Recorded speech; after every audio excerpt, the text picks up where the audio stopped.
Hay dos piezas interesantes ahí que son dos anatomías cuando el alumno en San Fernando, que son muy curiosas, las tienen más quizás un interés histórico que artístico, ¿no?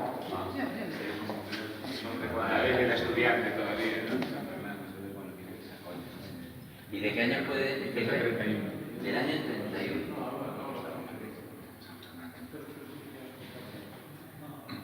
Entonces, a partir de estas dos anatomías, hicimos un grupo de personajes de Santo Cruz.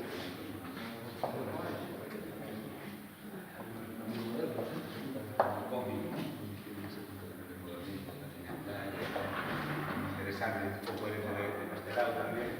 Luego evolucionando de la mancha.